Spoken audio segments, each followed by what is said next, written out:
It's a good day to be wearing my fire station red as I stand here to officially take you on a tour of the Public Safety Center, Fire Station 15 at 66th and Pine Lake Road. My name is Dale Johnson, and thank you very much for joining us here today on LNK TV. You're in for a treat, because if you have not been inside Fire Station 15 and the home for the Southeast Lincoln Police Department team, you're in for a treat, because we will be taking a tour of this brand new facility, and unfortunately you won't be able to experience the new Fire Station Police Southeast Station smell, because it is that brand new.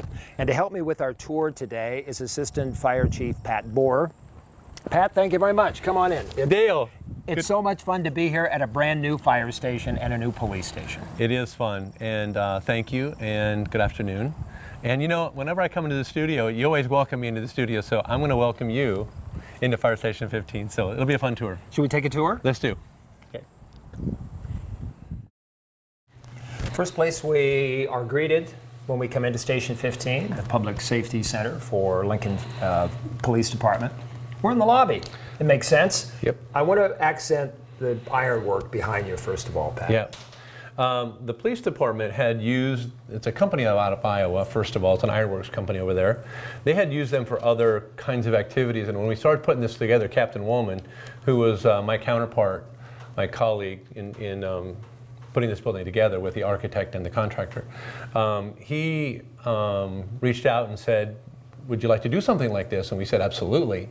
And so then he and a member of our department reached out to them, got them the artwork, and did all that, and they turned out remarkable. Also, we want to point out that unlike other fire stations / police stations, there is a lobby that is staffed during business hours. Yep. Like other police stations, there are 3 others in Lincoln, the headquarters, and then 27th and Holdridge and 40th and Huntington. Like those, they have a service desk. And so when the member of the public comes into the station, they're greeted by a person working the service desk. And so they can get help, they can get questions answered, they can get service. And so this being a full police station, it has that service here. How much of this facility, and we'll be walking through it, is shared, and how much of it is distinct to Lincoln Fire and Lincoln Police? If you want to count the lobby as a shared space, and I do, so we have 3 shared spaces. In front of us is the training room. There is a training room for police and fire.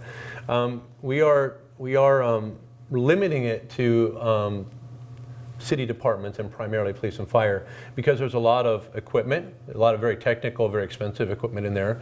And so we always have it monitored and supervised, and so it's hard to supervise when we get outside city departments. So we got a training room, and then behind us through these doors, there's an exercise room. We share that space as well. Very nice. It's large enough to accommodate many people, and members from both departments work together to set it up, identify what equipment was needed and where it should be located, and so we'll see that, and it's a very nice exercise room. Yeah.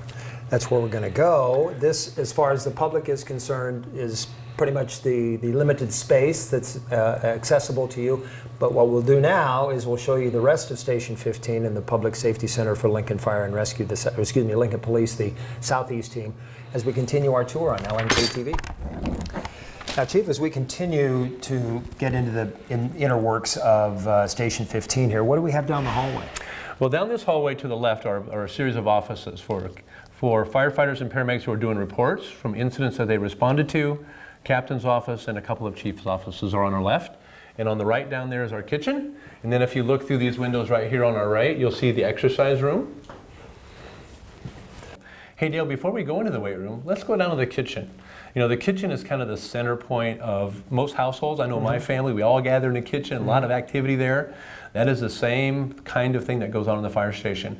We do our morning briefings, we exchange information from the previous shift, and we get instructions from the day from the duty chief. So let's go down there and talk about that one, okay? Lead the way, Chief. Okay, right down here. Oh my. This is a kitchen. This is a kitchen. This is a kitchen. This is a kitchen. It looks big right now, but keep in mind that this station is designed for 10. So if you can picture 10 or more firefighters in here, it won't be so big. Right. Right. And there will be, I'm guessing, a table. Yeah, a large kitchen table, again with chairs, and for more than 10, because at shift change, There'll be 20 firefighters exchanging information, one group going home, the other group coming on duty that day. So need a space to accommodate that many folks. Yeah, this is a pretty integral part of the fire station. Just like many homes like yours and mine, we'll meet here in the morning. We have meals here 3 times a day because we're here 24 hours a day, as you know. What you don't see on that wall over there will be 2 large screens for our audio-visual conferencing system. That'll serve 3 purposes. We can watch TV, we can watch the news, catch up on the weather, that kind of thing. It will be connected to our fire station alerting system. So when a call comes in, it automatically switches to information about the call that we're going to. It gives us the address and information about what we're going to be doing. And then also we do conferencing with the incident command, with the duty chief, the chief officer on duty that day, who works down at headquarters. We can actually see and hear that individual, and that person will give the crews instructions for the day. So this is a very important part of the fire station, more than just a kitchen. From what I understand, you've allowed the firefighters to have their input on design here, and that's where we look at the island. Yep, you're right, Dale. We have a committee of folks that do in fact give us input on how the station should be designed. And there are a number of features in the kitchen that are a result of that input. And the island is probably the most obvious piece of input from them. The height and what's in the island in terms of a sink and places for disposal and outlets and cupboards and all of that. Yeah, it was, when you look at the kitchen, you see a lot of input from the firefighters, that committee of firefighters that were put together to help put these together. As good as architects are, they're not firefighters. No. And I'm not knocking architects at all, because they do a great job of trying to anticipate the needs of whether it's firefighters or business people. But until you actually involve the people who are getting their hands dirty every single day, you really haven't designed it properly. The architects do a good job of starting with the base design. You know, they know we need a kitchen. But then the firefighters' input, then, how big should the sink be? We need a deep well sink because we got big pots and big pans, and we need an ice maker, and we need a sanitizing dishwasher that not only cleans the dishes, but it sanitizes them and prevents any foodborne illnesses from being transferred from meal to meal. That's very important, because we usually eat breakfast, lunch, and dinner here in the station. So 3 refrigerators, because we have 3 groups of people, and just as you look around, you can just see the input from our firefighter group. There's so many firefighters that have been on the force, been employed by LFR for so long, they know what they haven't had. I don't know if I mentioned it, 1996, the last time the fire station was built in Lincoln. That was Station 14. And so in that 20 some odd years, there have been needs and wants of firefighters that haven't been met because of varied reasons. And now they're being met here at Station 15. Yeah, getting the firefighter input into these facilities was instrumental in making this a facility that really serves, from my perspective as the Assistant Chief, Dale, I have 2 groups of people that I'm trying to serve. Obviously the community is obviously the most important one, but the other group of people that I'm trying to serve is my firefighters. I want to make sure that they have good facilities, they have all the tools that they need so they can provide good service to the community. And what you see in this facility is those tools that they need to provide good service to the community. Well, you're right. The kitchen is the heartbeat, so to speak, because everyone meets here at once. Once you get into your bunks or once you get into a lounge area, for downtime, you're not always together, but you're in a facility like this, a kitchen, as a unit, as a team. I like that term, heartbeat, because it starts here. They meet here periodically throughout the day. One thing that you can't see unless you look through the windows is a patio space. So on nice days in the spring and other days throughout the year, we'll have a picnic table out there, we have a grill. And so again, family kinds of activities that go on here at this fire station. Where do we go from the kitchen? All right, we can either go to the exercise room or we can go to let's go to the exercise room. All right, we've mentioned it, let's go. Okay. Chief, as we mentioned in the kitchen, which is the heartbeat of the fire station, here's where you get the heart rate going. This is where we get the heart rate up, and this is our exercise room. It's really, it's divided into key areas. This key area over here is, you'll see exercise equipment that improves our cardiovascular health. A lot of treadmills and rowers and bikes. Again, police officers and firefighters, there are times when we work for extended period of time. So if there's a house fire, we could be there 2 or 3 hours. Carrying equipment. Carrying heavy equipment. So we've got to have our cardiovascular health fit enough to be able to work for extended period of times.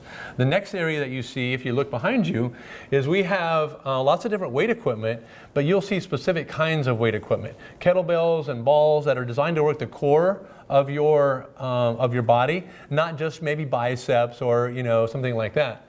But we want total body fitness, not just big biceps, because if we don't have our core strong, then the rest of the body can fall apart around it. And then the last part that you see again behind you is multi-purpose machines. What those machines allow us to do is to save a lot of space.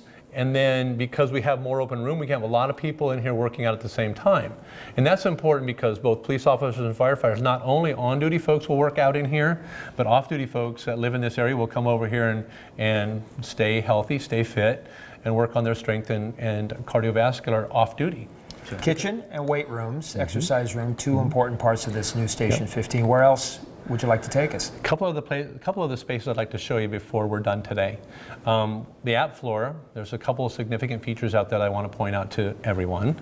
And then the bedroom suite I also want to show folks too. All right, through this door? Yep, right back here. After you, Chief.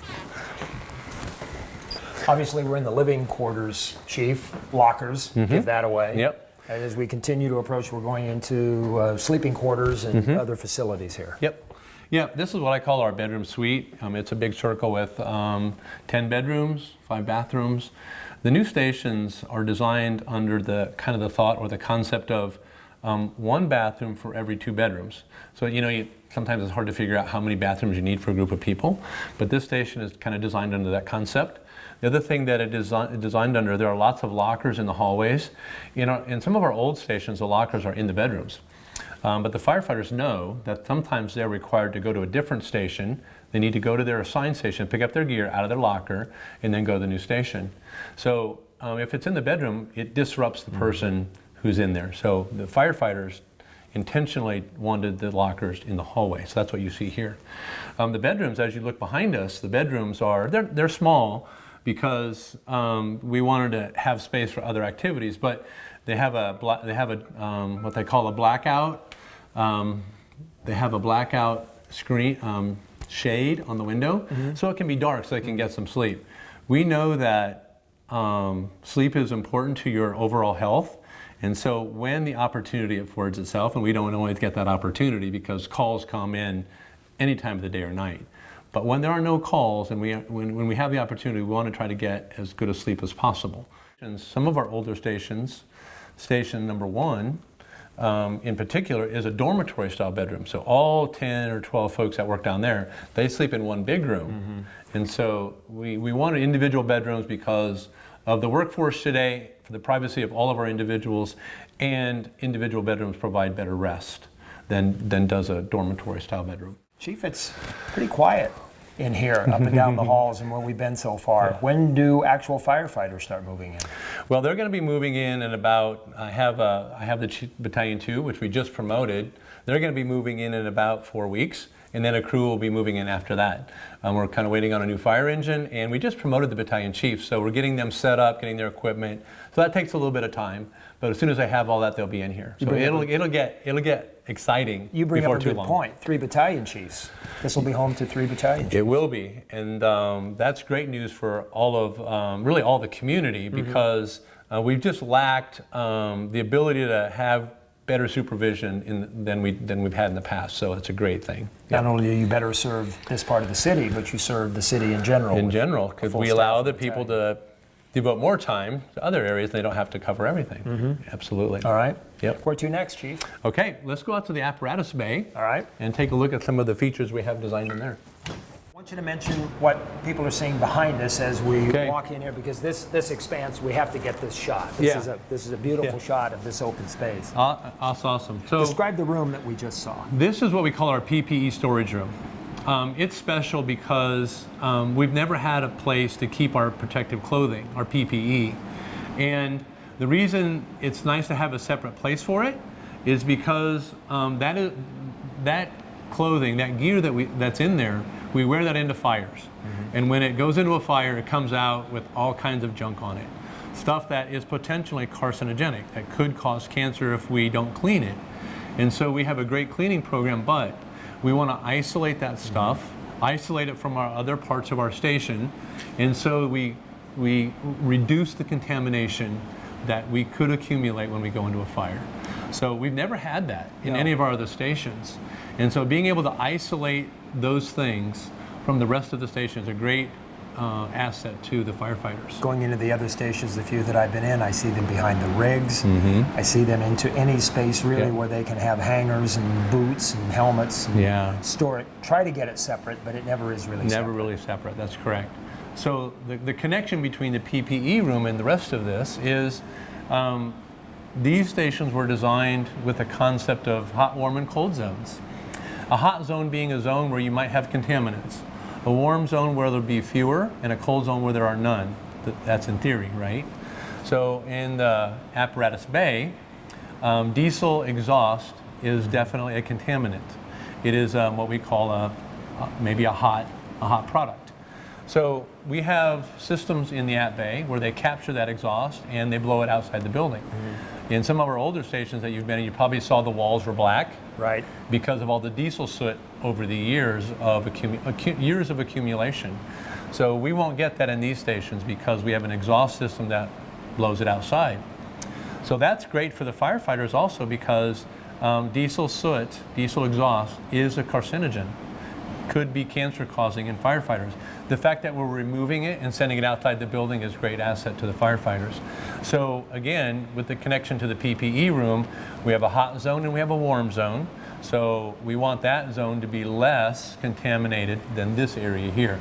This is the area that is probably most contaminated in the station. And the cold zone. And the cold zone is where? Are, sleeping, the kitchen, showering. bedroom suite, locker room, locker area. Yep, those areas. Chief, being a radio guy, I need to have pictures painted in my head again. Tell me what pieces of equipment, what units will be here? An engine company first, okay, on a brand new fire engine, and then the battalion chief will be here, what we call Battalion 2. Matter of fact, they'll be the first person probably to arrive in this building and work out of this building. And then some hazardous materials response resources will be here as well. Maybe a reserve, I mentioned a medic unit, and that will likely be a reserve medic unit. All right, with that clarification, let's go over to the police department. Okay, sounds good. Chief Borer, being a very busy man, we had to let the chief go, but it's now my pleasure to have met up with Captain Mike Woolman from the Lincoln Police Department, Southeast Team Leader. Yes, thanks. Congratulations on your new digs, Captain. Yeah, this is absolutely gorgeous. Very excited to be in here. We've been in here for about 3 months now, and so we're working a few of the things out, but we are excited to be here, and we're really looking forward to getting Lincoln Fire and Rescue in the other half of the building with us and sharing the facility. Tell the viewers the advantage of being at this location. It's a big advantage. We're actually out in the community, out on the team area. For years and years, since the beginning of the Southeast Team, we were always stationed at headquarters, which is downtown with the rest of the department. Now we're out in the community, in the neighborhoods that we serve, and with the planning that the people that brought this whole facility together, we're now housed with Lincoln Fire and Rescue. It's going to be a great advantage for us. We're sharing a training room, a lobby, and a fitness center, which are 3 things that we should be sharing. And then if there's other things that either side needs, we can share those. But it's a great savings for the community and the taxpayers because we need a training room, they need a training room, lobby, fitness area, and we're sharing them. Plus it gives us an opportunity to train together, work out together, and work day to day, side by side. And I always want to let the public know that the relationship between LPD and LFR is a very, very good one, which makes this a good fit. Other communities around the country, that's not always the case, but that's certainly the case here in Lincoln. You're exactly right. We have a great relationship with Lincoln Fire and Rescue. This has been a really fun project to work together on with them. We've worked together with them for the last 2.5, 3 years on this facility. Meetings together, sharing the design, give and take on both sides so we can lay it out. Fire needs to be closer to Pine Lake so they can get out. We totally understand that. We want them to have a quick response with their engines. We're in the back side of the facility. We can maneuver a lot quicker with our cruisers. So there's a lot of design things that we sat down and give and take on both sides, and I think it turned out to be a great facility. Can you show us? Sure, let's All take right. a step back in Okay. here. We'll go in, it's a secured facility. It's a public lobby, and then we go into our side through the secured side here.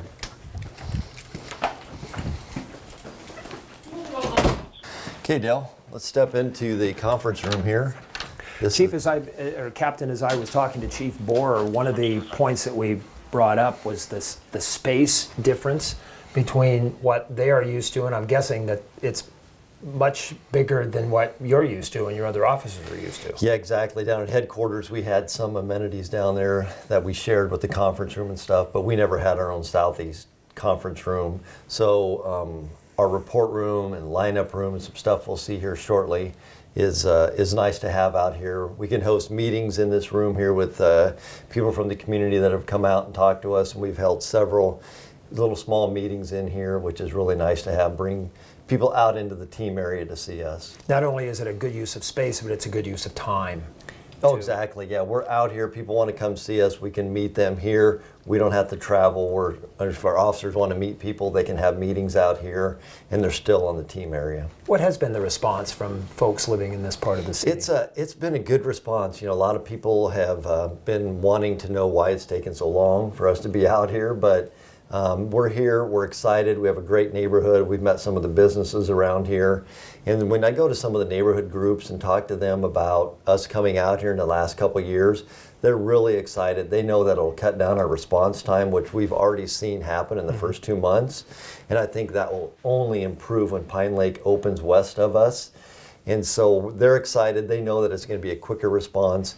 And we feel like we're part of the Southeast team in the community now that we're out here. How many personnel could possibly be here at one There's time? 48 assigned to the Southeast team, and so it really varies by the time of day. In the afternoons at 2:30 is when we're having shift change. That's probably one of our heavier times. We have a lot of officers coming and going. But for now, you may have 9 officers working, and then you have a few coming in and out. But we have lineup times 7 times throughout the day. Officers are switching in and out. Yeah, as I was talking to Chief Borer, we mentioned the fact that there is such heavy use on the fire side of things. It's occupied 24/7. It never shuts down. Right. To some of that same extent, it's true for this Southeast team. Exactly. With the 7 different lineup times, there may be times during the day that there's no one in here except for our records person, but there's other times that it gets heavy use in our report room and lineup room, fitness facility, and I'm around during the days, during the weekdays. The team detective, sergeants are in and out, so we come and go a lot. We've already shown you a little bit of the Southeast team area here at Station 15, the Public Safety Center here at 66th and Pine Lake. Captain, can you show us some more? Sure, we'll pass by some of our sergeant offices, but I'd really like you to see our briefing room and our report room and evidence room that a lot of the officers' time is spent while they're here at the station, so let's go take a look. Through this door? Sure. For a viewer who doesn't know what goes on Okay. at the end of a shift or even during a shift when an Right. officer has come back from a call, this is where they go to write up their reports. Exactly. A majority of our reports are on the computer. So before officers start their lineup during the day, they'll come check their email, see if there's anything waiting for them. After lineup, they'll do a quick check on their computer, maybe finish some reports from the day before, go out on the street. But after they take an accident report, larceny, burglary, they'll need to start catching up on their reports. So they'll either come here to 6601 Pine Lake or to our substation at Union College. But they're very, very tied to the computers. And then at the end of the shift, you'll see a lot of them in here. They're finishing up reports, figuring out everything they need to get done by the time they get out of here. A lot of IT in a cruiser. You've been at this long enough to Yeah. know when there wasn't any IT. Exactly. IT was the engine. Yes, exactly. In the cruisers. It has changed so much, and we expect so much out of our officers in the cruisers with their mobile data, computers, with their cameras, with the radars, with everything that comes with it. It's almost like they're a pilot with all the electronics in there. And we expect them to run those while they're driving and be able to, talk on the radio. So we really do ask a lot of them, but the IT has changed so much over the years. Yeah. Well, where would you like to take us next? Let's take a look at our evidence room. Okay.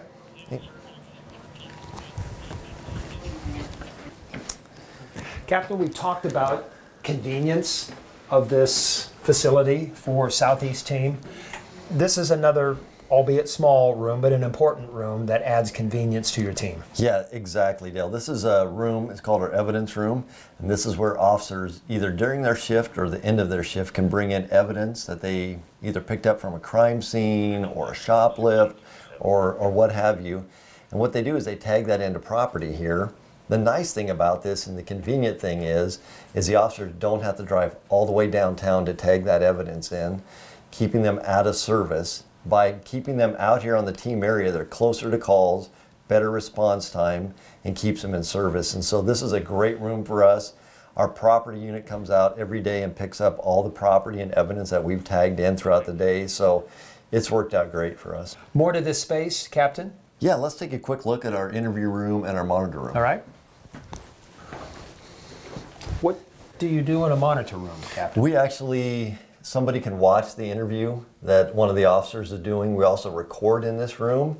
And the nice thing is we have computers in here. If they're looking up a case, somebody tells us that maybe a crime happened a couple weeks ago, the officer that's doing the interview in the interview room can just concentrate on that interview, and then the other officer in the monitor room can start looking up cases in the past and can provide and assist that officer continuing the interview. Is that another case where it had to have been done downtown? Exactly. So we built this with 2 interview rooms and a monitor room so our officers don't have to go all the way downtown to interview somebody. So just like the evidence room, they're on their team, they can be out here, and then once the interview is done, they're back in service and ready to respond to calls.